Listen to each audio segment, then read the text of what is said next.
Esqueça tudo o que Hollywood te contou sobre as irmãs Bolena. Eu assisti várias vezes o filme A Outra Garota Bolena e, sinceramente, precisei de uma hora só para listar as mentiras. O figurino é lindo, mas a história é uma bagunça de proporções épicas. Oi, coroados e curiosos, eu sou a Steph e se você acha que sabe como Ana Bolena virou rainha, prepara o café. Porque hoje a gente vai abrir as fontes primárias e mostrar como esse filme transformou uma das maiores rainhas e uma das mais inteligentes da história numa adolescente impulsiva.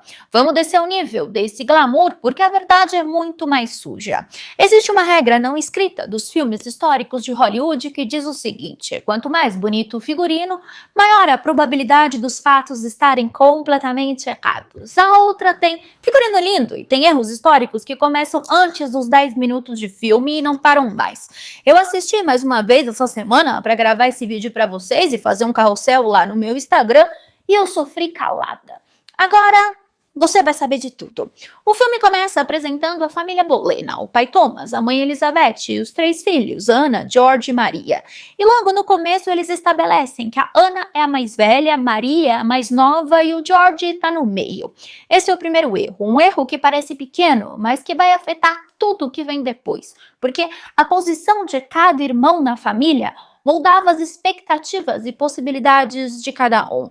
A data de nascimento da Ana Bolena é desconhecida. Os historiadores debatem entre 1501 e 1507, com a maioria tendendo para em torno de 1501. A Maria Bolena provavelmente nasceu cerca de 2 anos antes da Ana, o que a tornaria mais velha das duas. A evidência mais forte para isso vem de uma questão de herança. Depois da morte da Maria, os filhos dela contestaram certos ducados que, pela lei da época, só seriam transferidos para o filho ou filha mais velha da família. Se a Maria era a mais velha e a disputa legal sugere que era, então o filme inverteu a ordem das duas irmãs logo na cena de abertura.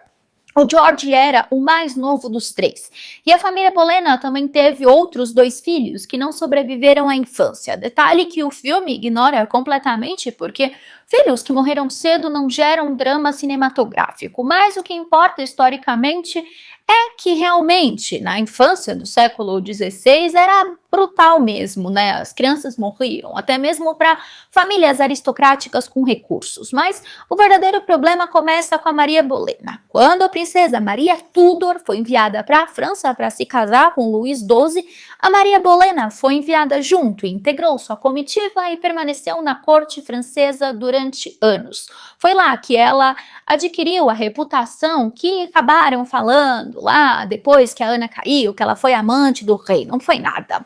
A Ana Bolena seguiu um caminho completamente diferente. Ela, desde bem novinha, passou um período na corte dos Habsburgo, nos Países Baixos. Ela serviu na corte da Margarete da Áustria e depois foi encontrar a sua irmã e continuou lá na corte francesa da rainha Claude. Então, enquanto a Maria voltava para a Inglaterra, a Ana permaneceu no continente, recebendo educação refinada, aprendendo francês, música, diplomacia e etiqueta cortesã. Ou seja, elas não voltaram juntas, como o filme sugere. Na realidade, passaram anos vivendo experiências completamente diferentes em ambientes distintos. Isso destrói uma das premissas centrais do A Outra, a ideia de que as duas irmãs estavam competindo lado a lado desde o início da história. Quando os eventos principais do filme começam, a Maria e a Ana já eram mulheres moldadas por trajetórias muito diferentes. Quando a Maria Bolena retornou para a Inglaterra em 1515, ela entrou para a casa da Catarina de Aragão como dama de companhia. Isso significa que ela passou a frequentar o mesmo ambiente do Henrique VIII anos antes dos eventos mostrados no filme. Ou seja, o filme apresenta Maria como uma jovem praticamente desconhecida, que é empurrada para perto do rei pela própria família. Mas alguns historiadores consideram possível que o relacionamento entre a Maria Bolena e o Henrique VIII tenha começado antes mesmo do seu casamento com William Carey, ou pelo menos o interesse do rei já existia. Isso torna ainda mais estranha a forma como o filme retrata William Carey. Na tela ele aparece como quase um personagem secundário, sem importância, chegando até a pedir desculpas por não ter uma posição elevada. Historicamente, o Carey estava longe de ser um desconhecido, ele fazia parte dos círculos da corte, possuía ligações importantes e servia diretamente o rei em funções próximas ao ambiente real, ou seja, quando a Maria se casou com William Carey, ele não estava sendo enviado de um canto obscuro da Inglaterra, ela estava se unindo a um homem bem conectado dentro da própria máquina política da corte Tudor. O filme mostra também, nos primeiros minutos, a Catarina de Aragão entregando um filho, natimorto, e o Duque de Norfolk, o tio das Bolena, correndo para contar para a família e dizendo que ele estava pronto para ter uma nova amante. E aí o Thomas Bolena, para surpresa do Norfolk, indica a Ana por ser a mais velha. Enquanto isso, a Ana está no plano de fundo flertando com Henry Percy. O problema com essa cena é múltiplo. Primeiro, o último filho natimorto da Catarina de Aragão foi documentado em 1518, um ano antes da Maria Bolena voltar da França e muito antes do período que o filme está retratando. Segundo, a Ana nem estava no país nessa época para já estar flertando com o Percy em segundo plano. Terceiro, a ideia de que a família Bolena estava sendo ativada como uma família de agentes para seduzir o rei, que o Norfolk estava coordenando tudo como se fosse uma operação de espionagem, é uma simplificação dramática do filme que não tem base nos documentos. O que os documentos mostram é uma situação mais gradual e menos orquestrada. O curioso é que nós não sabemos exatamente quando o relacionamento entre a Maria Bolena e o Henrique VIII começou, nem quanto tempo durou. Não existe uma carta de amor, uma confissão ou um registro oficial que permita estabelecer datas precisas. Na verdade, a única coisa que a gente sabe sobre esse romance chegou até a gente de forma indireta. A única evidência aparece anos depois, quando o Henrique VIII decidiu se casar com Ana Bolena, e para conseguir a aprovação papal, a dispensa, ele teve que solicitar então essa dispensa, e ela seria especial, já que ele tinha mantido relações com uma parente próxima da mulher que ele pretendia se casar. Aí chegaram a perguntar para ele, tá, mas era a Maria Bolena ou a mãe delas, né, a Elizabeth Howard? E o Henrique respondeu, não, eu nunca tive relações com a mãe. Então, claramente, ele teve relações com a Maria. É justamente esse detalhe burocrático que confirma o relacionamento. O problema é que a dispensa não informa quando o caso começou, quando terminou ou qual foi a sua intensidade. Ela apenas nos mostra que a relação existiu e foi considerada relevante o suficiente para criar um obstáculo jurídico ao casamento com a Ana Bolena. Ironicamente, uma das histórias mais famosas da corte Tudor sobreviveu não por causa de cartas apaixonadas ou memórias românticas, mas por causa daquela papelada toda que o Henrique VIII precisou para se casar de novo. O filme também mostra a Ana cavalgando na cena, do Henrique VIII lá, durante a cena da caçada, quando o Henrique VIII se machuca. Esse detalhe parece pequeno, mas é revelador no nível de pesquisa histórica da produção. A cela lateral, para mulheres como a gente conhece, foi desenvolvida e popularizada bem depois da época da morte da Ana Bolena. Ela não teria cavalgado dessa forma. A cena, então, além de não ter acontecido, porque o Henrique não estava lá, o Henrique não se machucou, a Ana não estava lá, a Maria não cuidou dos ferimentos, é tudo fictício. A única coisa que a gente tem é o Henrique compareceu ao casamento da Maria com William Carey. Ponto. Tudo o resto é romantização pura, sem base nos documentos, sobre qualquer coisa. O filme, até agora, tem 15 minutos. E ele já errou a ordem das irmãs, o status do marido da Maria, onde a Ana estava, e inventou um acidente de caçada, além do último natimorto da Catarina de Aragão. Mas calma, a gente vai continuar. Depois de estabelecer a Maria como amante do rei, o filme passa para o relacionamento da Ana com Henry Percy. E aqui comete um erro que é irritante para quem conhece Ana Bolena, porque envolve uma decisão de roteiro que transforma a mulher mais cautelosa e estratégica da era Tudor numa adolescente impulsiva que joga fora a única coisa que importava na sua vida. O filme mostra que a Ana e o Henry Percy se casaram secretamente e consumaram o casamento, e na manhã seguinte o George conta para Mary, que conta para o tio Norfolk. As famílias convocam os dois, dão bronca, a família do Percy reclama da irresponsabilidade do filho e a Ana argumenta que o casamento tem que ser respeitado porque foi consumado. O Henry Percy simplesmente vai embora sem dizer nada. A Ana fica chocada e o pai diz que ela teria que ir para a França em exílio.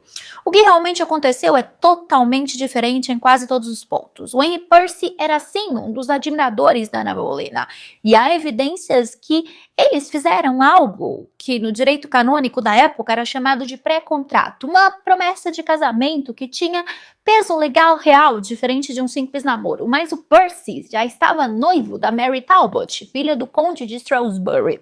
Esse noivado tinha sido arranjado pelo cardeal Wolsey, que tinha interesse político no casamento.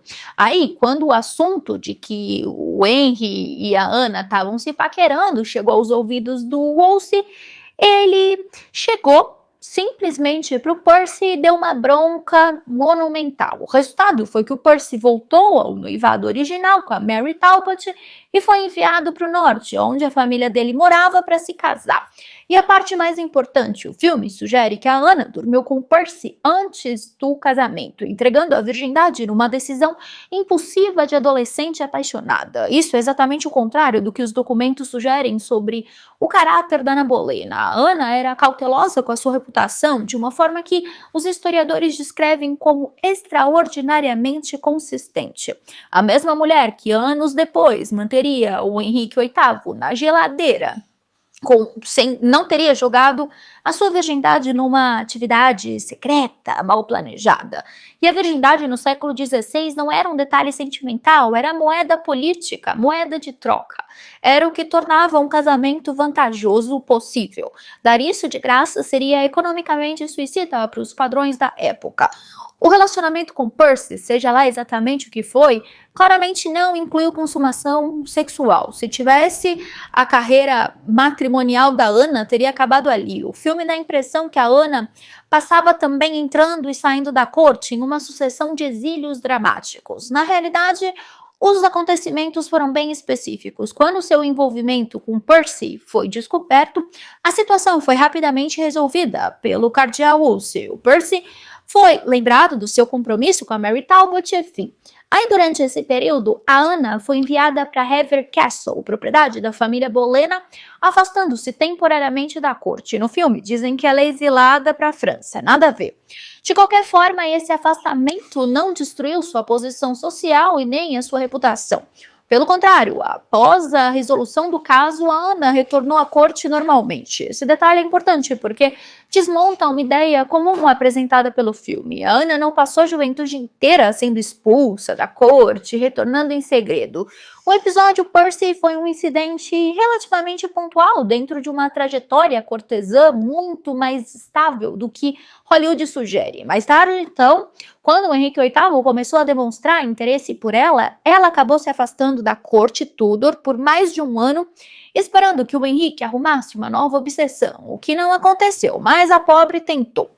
Há uma ironia histórica nessa situação que o filme ignora completamente. A Mary Talbot, a noiva do Percy, não voltou antes do casamento dela com Henrique VIII. Ela voltou anos depois, quando o Percy já tinha casado com ela e o casamento era infeliz, e tentou anular esse casamento, alegando que o Percy tinha feito um pré-contrato com a Ana Bolena.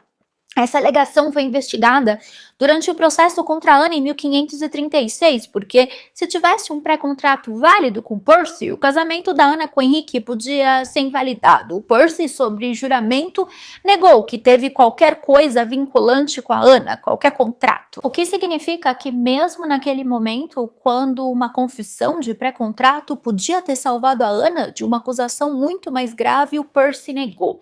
E esse detalhe diz muito mais sobre o que realmente aconteceu entre os dois. A parte do filme que cobre o início do relacionamento entre Ana Bolena e o Henrique VIII é onde a divergência entre Hollywood e os documentos fica mais dramática, porque as cartas existem. As cartas do Henrique para Ana existem, algumas estão preservadas no Vaticano e foram estudadas por historiadores há séculos.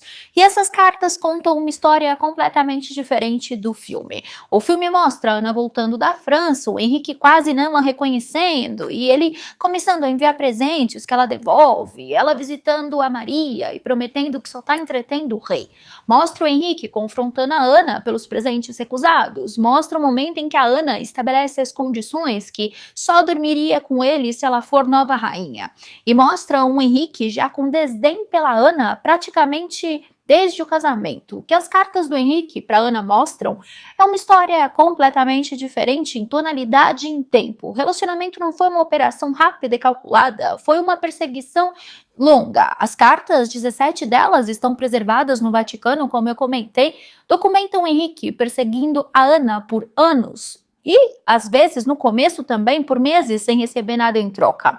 Em uma das cartas, ele escreve que passou mais de um ano sem ter certeza de que seus sentimentos eram correspondidos. Isso não é o comportamento de um rei que foi estrategicamente seduzido por uma família com um plano pronto. É um comportamento de um homem obcecado, que não tinha certeza se ia ser correspondido. Somente em 1527, anos depois do início da perseguição, Henrique escreveu uma carta pedindo para que Ana fosse sua amante exclusiva, e foi aí que ela negou.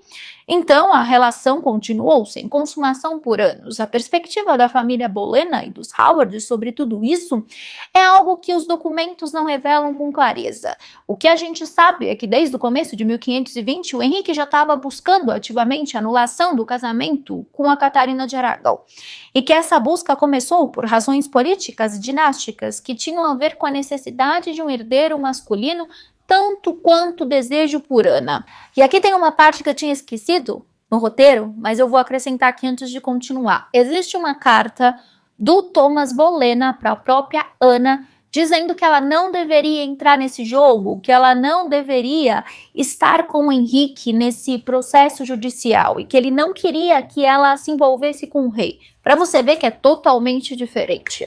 Enfim, e a Maria Bolena nesse período? O caso com o Henrique tinha terminado bem antes. A Maria continuou servindo a rainha Catarina ao lado da irmã Ana. Não houve drama das duas competindo pelo mesmo homem em tempo real. O caso da Maria e o relacionamento da Ana foram separados por um intervalo bem considerável de tempo.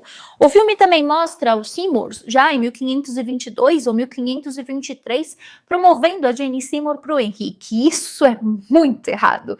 A Jane estava na corte como dama de companhia da Catarina de Aragão. Sim, era católica devota e alinhada com o ambiente tradicional da rainha, exatamente como o tipo de pessoa que Ana, com a sua simpatia pela reforma, representava o oposto. Ela foi afastada quando a Catarina de Aragão foi jogada para escanteio e em 1531 ela voltou para a casa de campo dos pais. E o Henrique só anotou a Jane Seymour em 1535, quando ele visitou Wolf Hall, a propriedade da família Seymour. Ele viu a Jane, foi embora e não fez nada imediatamente. Foi depois, via articulações que provavelmente envolveram o Francis Bryan, parente distante dos Seymours e aliado do Thomas Cromwell, que a Jane foi recolocada na corte a serviço da própria rainha Ana Bolena.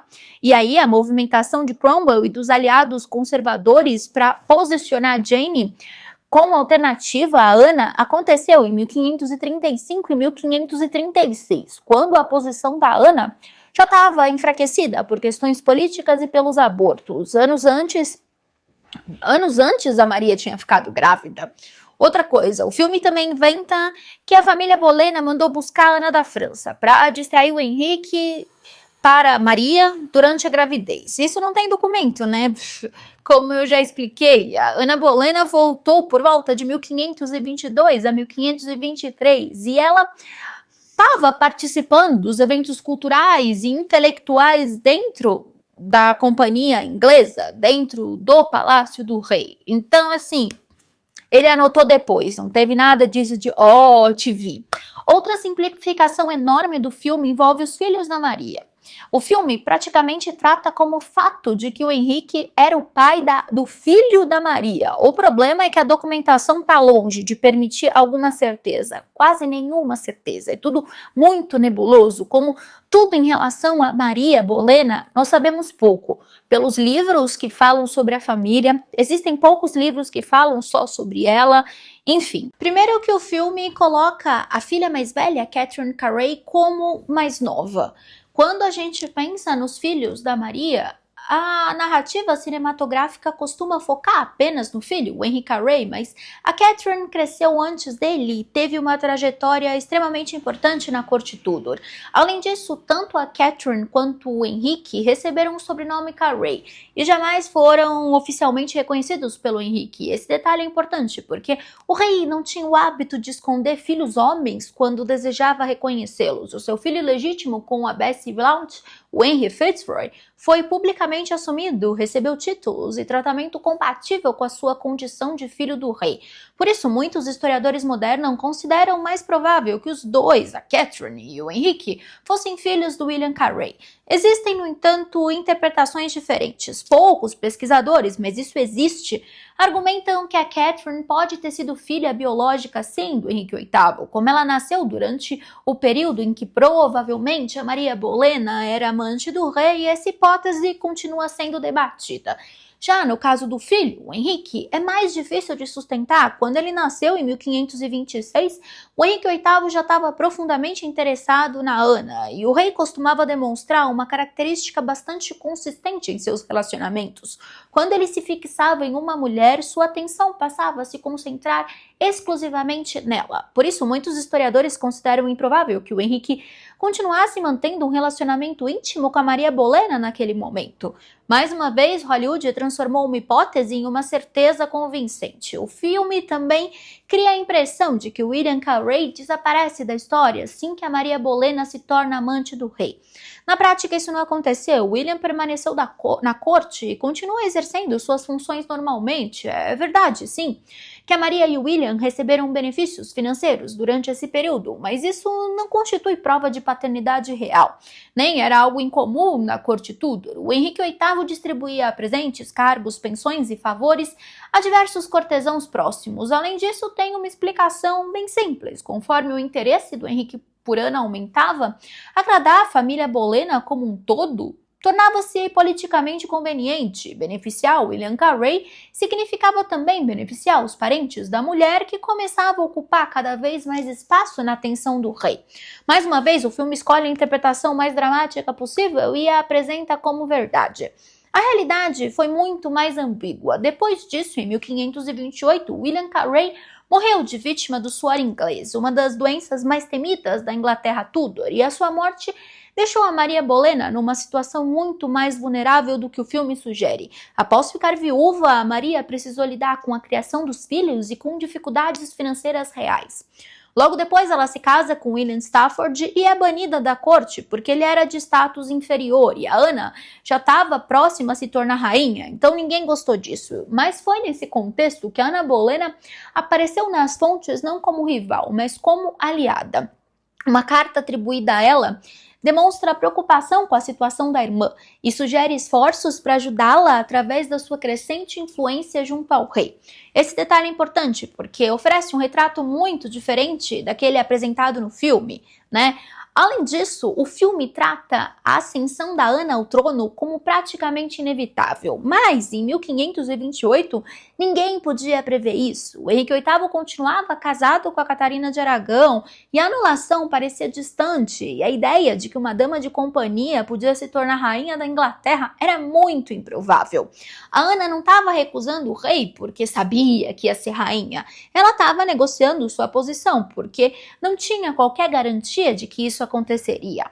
Aí o filme chega num período do divórcio do Henrique e da Catarina e do casamento com a Ana, e aqui comete alguns dos erros mais reveladores. Reveladores porque mostram que o roteiro tinha uma tese sobre os personagens e distorceu os fatos para servir essa tese. A tese do filme é que a Ana era ambiciosa ao ponto de crueldade, que tirou o rei da irmã, manipulou o rei, destruiu a própria família e no fim pagou por isso. É uma narrativa moralmente arrumada. É também uma narrativa que os historiadores modernos, especialmente os que trabalham com fontes primárias sobre a Ana, consideram uma distorção que foi pela propaganda Tudor, produzida pelos inimigos dela durante, após o processo e após a morte da Ana Bolena.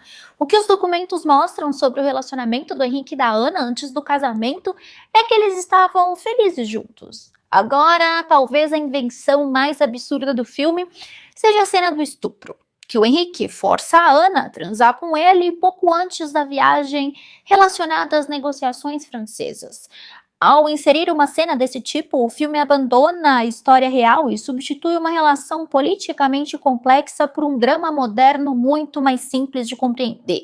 O problema é que, ao fazer isso, elimina justamente o que tornava Ana Bolena tão extraordinária, sua capacidade de resistir, negociar e influenciar um dos homens mais poderosos da Europa. Em 1532, o Henrique levou sim a Ana para Calais para uma reunião com o Francisco I da França, buscando o apoio do rei francês para o casamento. Foi provavelmente em torno desse período que eles podem ter dormido juntos pela primeira vez. Aí eles também podem ter se casado por lá. Mas, de qualquer forma, eles retornam e se casam em janeiro de 1536, já lá na Inglaterra. Que provavelmente foi quando ela engravidou, porque Elizabeth nasceu no dia 7 de setembro de 1533. Essa cronologia é importante porque desfaz a narrativa do filme que a Ana Bolena estava grávida porque foi estuprada e que o Henrique se casou com ela por isso. A coroação da Ana aconteceu em 1º de junho de 1533. A Ana estava grávida, mas não era essa gravidez que tinha acontecido antes do casamento, como o filme sugere, eu já comentei. Era uma gravidez que estava avançando normalmente dentro de um casamento que tinha sido formalmente contraído meses antes. Depois do casamento, então, o filme passa rapidamente pelos anos de Ana como rainha. Elizabeth nasce, o Henrique fica frustrado por não ser um menino, o Henrique começa a se interessar pela Jane Seymour, a Ana tem um aborto. Então, na cena que é o ponto mais baixo do filme, a Ana chama o irmão George e pede para ter relações sexuais com ele, porque perdeu a última oportunidade de engravidar do Henrique. A Jane Parker, a Jane Bolena, esposa do George, ouve e conta para o Norfolk sobre o aborto e a acusação de incesto. Sim, a Ana sofreu pelo menos 2 abortos depois da Elizabeth. O último documentado após a morte da Catarina de Aragão, em 1536, foi provavelmente de um menino, o que foi devastador para o casamento, porque o bebê nasceu prematuro, de mais ou menos 3 meses, então não era um feto completamente formado.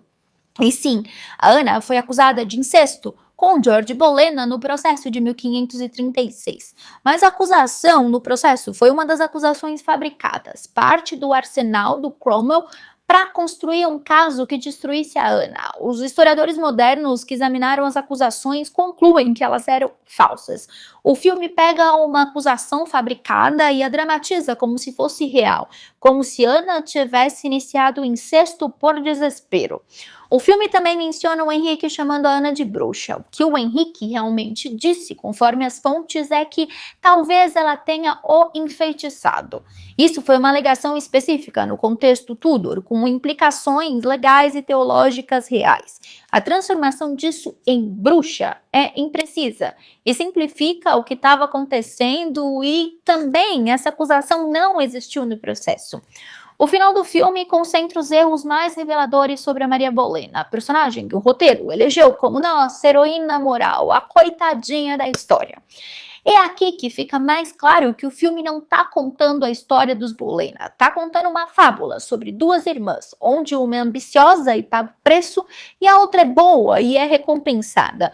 O filme mostra Maria se retirando da corte depois da prisão da Ana para se proteger. Mas voltando depois que o George é executado, ela encontra o Henrique, implora pela vida da irmã e ele promete que a Ana vai ter a vida poupada. A Maria vai à torre, conta a Ana pede que a Maria cuide de Elizabeth. A Maria recebe uma carta do rei dizendo que a promessa não vai ser mantida. E aí a Ana morre e o filme termina com a Elizabeth sendo criada pela Maria e tendo convivência com os primos, os filhos da Maria. Isso é ficção em quase todos os pontos. A Maria Bolena não estava presente nos eventos que levaram à execução da Ana. Ela permanecia longe da corte em Hever ou até em Calais desde 1534, quando tinha casado em segredo com William Stafford, como eu comentei. Além disso, a Maria não foi implorar pelo irmão ou pela irmã. Quem visitou, inclusive, a Ana na torre, segundo os documentos, foi a filha da Maria, Catherine Carey. E Elizabeth não foi criada pela Maria com os filhos dela, pelo amor de Deus, né? mesmo depois de ser declarada bastarda, removida da linha de sucessão, e pelo Cromwell e pelo ato de sucessão de 1536, a Elizabeth continuava sendo filha do rei, bastarda sim, mas filha do rei. Ela tinha seus próprios aposentos, seu próprio pessoal, seus próprios recursos. Imagina que ela ia ser criada e esquecida com os primos. Uma sobrinha acolhida por caridade. O que fica no final desse exercício de comparação é a seguinte pergunta: por que um filme com esse orçamento, com esses atores, com esse acervo de historiadores disponíveis para consultoria erra tanto? A resposta mais generosa é que o filme era adaptação de um romance histórico da Philippa Gregory, que já tinha feito escolhas narrativas específicas. Ela mesma disse que, eu imagino que os personagens históricos teriam dito. Romance histórico tem liberdade que o documentário não tem.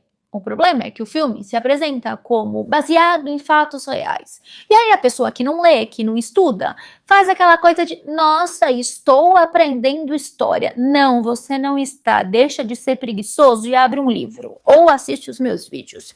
Ana Bolena não foi uma vilã que destruiu a família por ambição. Foi uma mulher inteligente que jogou o único jogo disponível para uma mulher de posição na corte Tudor e que pagou com a cabeça quando o jogo mudou de regras sem aviso. A Maria Bolena não foi uma santa passiva que sofreu enquanto a irmã maquinava. Foi uma mulher que fez suas próprias escolhas, incluindo a de se casar com quem queria em segredo, ignorando as consequências, e que viveu uma vida muito mais longa que a irmã porque aprendeu a sair de campo. As duas eram bolenas, as duas entendiam o ambiente em que viviam.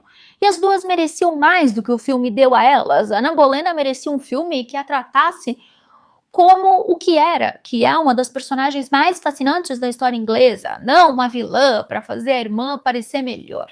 Mas Hollywood vai continuar sendo Hollywood, e eu vou continuar aqui sem paciência, mas corrigindo.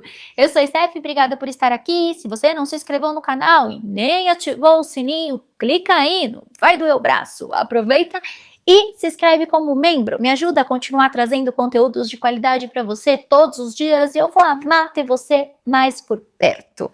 Nós temos vídeos novos todos os dias às 8 horas da noite. Um beijo e eu te vejo amanhã para o próximo Steph Flix.